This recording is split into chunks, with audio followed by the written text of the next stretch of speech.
ही भारतवर्ष के बड़े business tycoon होने के साथ साथ बहुत नेकदिल इंसान भी है, जो सदैव दूसरों की मदद करने के लिए तत्पर रहते हैं। ऐसे हमारे Shri Nitish ji Agarwal, CEO Nalinaksh agro, MD Bhanulakshmi traders Kolkata, और श्री अतुल जी अग्रवाल, आरोही फूड्स लिमिटेड लखनऊ, इनका हम तहे दिल से स्वागत करते हैं।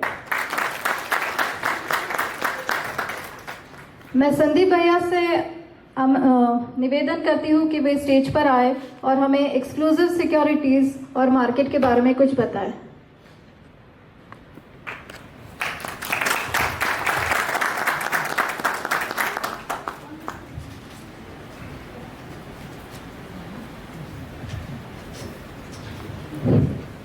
सभी प्रमुख अतिथि और उपस्थित सभी मेरे भाई, मित्र, बहनें और माताएं जो आप आए हैं समय निकाल के, आपका सभी को बहुत बहुत धन्यवाद। एक्सक्लूसिव सिक्योरिटी और कोटक, इनके बारे में कुछ कहना यानी दरिया को गागर में समाने, सागर को गागर में समाने जैसा है। मैं 6 महीने पहले इंदौर गया था।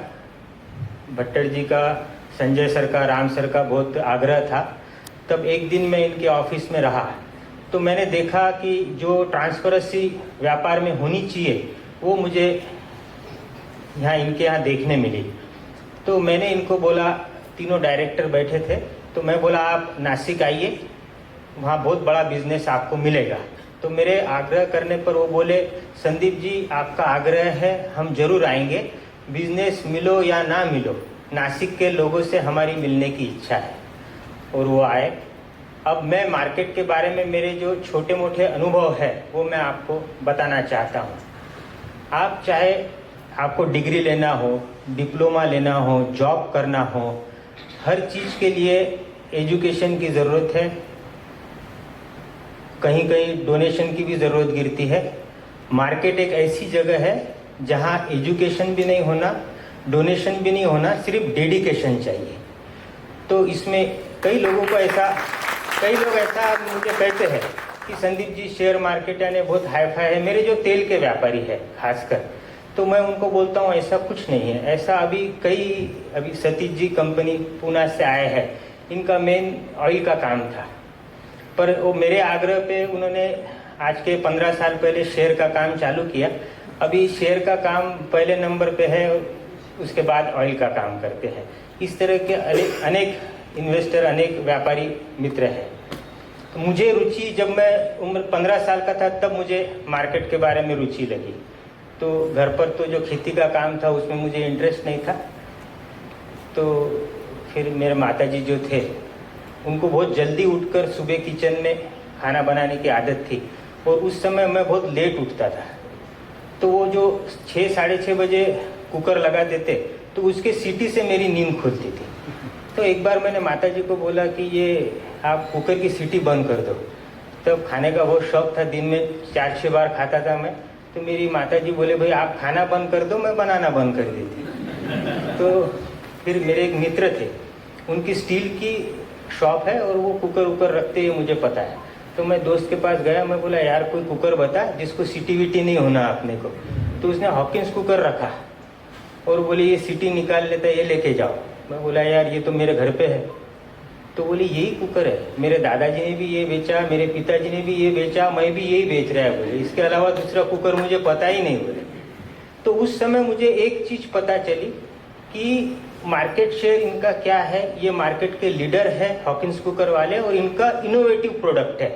अब इसमें बाकी जो चीजें हैं, उस समय इतना मोबाइल ऐप या डिजिटल इतना प्रोग्रेस नहीं था कि हम किसी कंपनी के बारे में झट से जानकारी हासिल कर ले।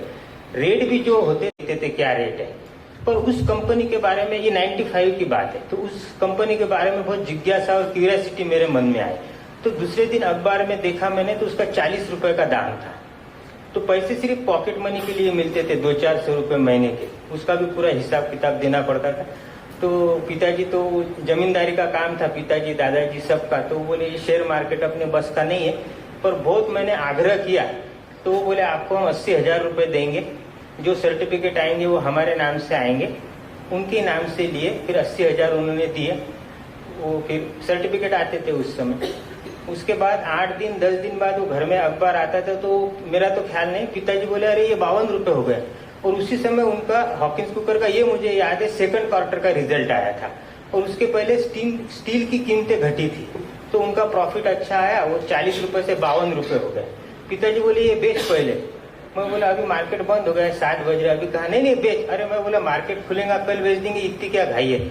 अरे बोले 2000 शेयर में 20,000 रुपए मिल रहे, इतने तो खेती में मेरे को पूरे साल में नहीं मिलते। तो मैं बोला ये बहुत कंपनी ग्रो करेगी, आप इसको रहने दो, इसको बेचो, बोले पहले प्रॉफिट करो। तो वो उस समय बेच दिया। और उसके बाद वो 40 रुपए का शेयर 52 रुपए, 60 रुपए, 100 रुपए। अभी वो कंपनी का सिर्फ डिविडेंड 100 रुपए आता है एक शेयर का, और उसकी अगर पूरी अपन ने कैलकुलेट किया डिविडेंड वगैरह तो 10,000 के ऊपर का रेट है। यानी अगर 2000 शेयर आज उसकी वैल्यू पकड़ो तो 2 करोड़ से ज्यादा होगी। तो उससे वो बेच दिया, उसमें मुनाफा ज्यादा नहीं हुआ, पर मार्केट के प्रति जो क्यूरियोसिटी है, उत्सुकता है कि भाई अब इसी में करियर बनाना है, रिसर्च करना है, चाहे जो भी करना पड़े, तो फिर वो धीरे धीरे उसमें इंटरेस्ट पैदा हुआ। तो मैं कई मित्रों को बोलता हूं कि आपको खबर को फॉलो मत करो, आप ऐसा काम करो कि खबर आप बन जाओ। तो हर चीज किताब में नहीं मिलती। हमेशा कहता हूं कि शेयर मार्केट दरिया है, इसको आप किताब में कवर कर ही नहीं सकते।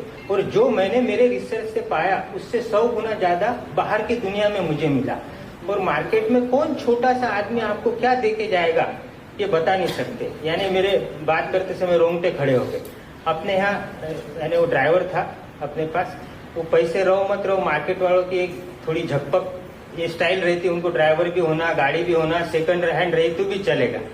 तो वो ड्राइवर मेरे को बोले सर, बोले मैं जिस एरिया में रहता हूँ उधर एक कंपनी है, और जैसा बिजनेसमैन लोगों का ग्रुप रहता है वैसा ड्राइवर लोगों का भी ग्रुप रहता है।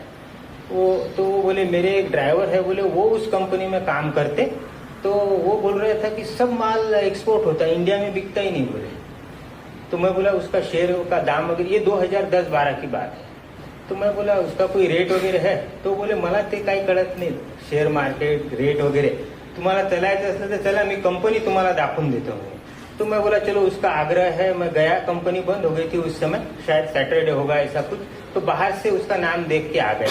वो बात निकल गई थी, दिमाग से निकल गई। फिर 2-4 दिन के बाद ख्याल में आया कि अपन ने क्यूपिड रबर के बारे में देखा। तो फिर मैंने उसका रेट देखा, तो वो उसका दाम था 6 रुपए। अभी आप अगर गूगल का चार्ट उसका लगाओगे तो कहीं भी आपको 6 रुपए का दाम नहीं मिलेगा। तो फिर आपको वो एक तो कोटक से या एक्सिस से पूछना पड़ेगा कि पूरा डिटेल निकाल के दो 20 साल का, या फिर इंस्टेंट आपको जानकारी होना तो 6 रुपए में जिन्होंने लिया था वो वहां बैठे हैं, सतीश जी सिंह जी, उनके स्टेटमेंट में अपने को दिख जाएगा। कुछ कारणवश वो शेयर में नहीं ले पाया। आज हम विप्रो की बात करते हैं, इन्फोसिस की, LNT की, ऐसे कई शेयर है दिग्गज जिनको हम बोलते हैं कि भाई इन्होंने 30 साल में 100 गुना करके दिया, 200 गुना करके दिया। ये शेयर ने 6 रुपए का शेयर ये पिछले साल 2000 रुपए हो गया 12 साल में। अभी कितना गुना हुआ वो आप कैलकुलेशन करो। और 2000 के ऊपर गया 2300-2400 रुपए। उसके बाद वो स्प्लिट हुआ, 10 रुपए फेस वैल्यू था, 1 रुपया फेस वैल्यू हुआ, और अभी उसका रेट मुझे लगता है 110-120 कुछ ऐसा, 130-140 रुपए है। तो हो गया 1300-1400 रुपए, 2400-2500 रुपए जाके आया 6 रुपए का शेयर। तो ऐसी चीजें, वो एक नॉर्मल मामूली से हम बोल नहीं सकते ड्राइवर को मामूली, पर वो एक व्यक्ति जिन्हें हम समझते हैं कि भाई इनका मार्केट से क्या संबंध है, उसने दिया। तो इसके साथ मेरा रिसर्च मार्केट में चल ही रहा था, पर ऐसी घटनाएं घटित हुई कि जो मैंने रिसर्च किया उससे ज्यादा मेरे को बाहर के दुनिया में जो शेयर मिले उन्होंने इतिहास रचा। तो और एक चीज मैं बताता हूँ, ऑफिस में बैठ के मेरा कॉफी पीने का समय और 9, साढ़े 9, 10 बजे के बीच में हाईवे पे अपना ऑफिस है। तो जब मैं विंडो से बाहर देखता था तो एक कंटेनर मुझे रोज उस समय जाते हुए दिखता था। फिर कभी समझो बाहर निकलना हुआ तो सिग्नल पे भी मुझे वो कई बार ऐसा दिखा। तो दिन में मैं ऐसा सोचता था ये 4-6 बार ये, और उसके ऊपर वारी सोलर ऐसा लिखा होता था। ये बात सिर्फ 4 साल पहले की है, नवरात्रा के पहले का समय है। तो नवरात्रा के समय सब मेरे दोस्त जो मुझसे जुड़े हैं वो बोलते भाई नवरात्रा स्पेशल में आप 9 शेयर कुछ न कुछ हमको दो। तो उस समय उसका भाव था 300 रुपए। नवरात्रा के पहले या दूसरे दिन वो शेयर दिया वारी रिन्यूएबल, आप ले सकते। उसके बाद मैंने उसका रिसर्च किया, पहले वो चीज मुझे दिखी। और उसके बाद रिसर्च हुआ, नहीं तो वो दिखती थी। उसके बाद आज उसका दाम है 10,000 रुपए। अभी आज दुनिया को पता है वारी, पर आज मैं रिसर्च करके उसमें क्या करूं? जो गेन, जो प्रॉफिट इन्वेस्टर को देना था वो उसने दे दिया। अभी रिसर्च करके भी मेरे हिसाब से कोई मतलब नहीं है। ये भी चीज मुझे ऐसी मिली। उसके बाद सबसे ज्यादा यानी जिस कंपनी का, जिस शेयर का मैं दीवाना हूँ, मेरे मित्र दीवाने हैं, यानी कई लोग तो ऐसे हैं कि एक बार तो वो दिन भर में उस कंपनी का नाम लेते ही है, आइस मेक रेफ्रिजरेशन। आप भैया आपको भी पता है, वो आपको भी बोला था। तो मैं स्विमिंग करके, मेरा रूटीन है कि स्विमिंग होने के बाद मैं गौशाला जाता, तो वहीं से दूध लेता। कभी कभार स्विमिंग को अगर लेट हो गया, स्विमिंग के टीचर मेरे पीछे बैठे हैं, ये इंटरनेशनल इन्होंने खिलाड़ी तैयार किए निमाड़ते से रखे। तो उसके बाद फिर गौशाला गया तो कई बार मुझे लेट हो जाता था। तो तपोवन में गौशाला है और वो गौशाला के जो ओनर है उनका भी नाम संदीप है, संदीप सोनोने। तो बोले राठी जी आज आप लेट हो गए, बोले ये आप मशीन से दूध लेके जाओ। बोले मैं बोला यार मेरे को आप ताजा, पर आप आए नहीं टाइम पे, मैं क्या करूँ? तो आपको यही लेके जाना पड़ेगा। तो थोड़ा मैं ऐसा नाराजी बताया तो बोले 1 मिनट आइए आप, ये देखो 8 दिन पहले अपन ने ये मशीन लाया, बोले आइस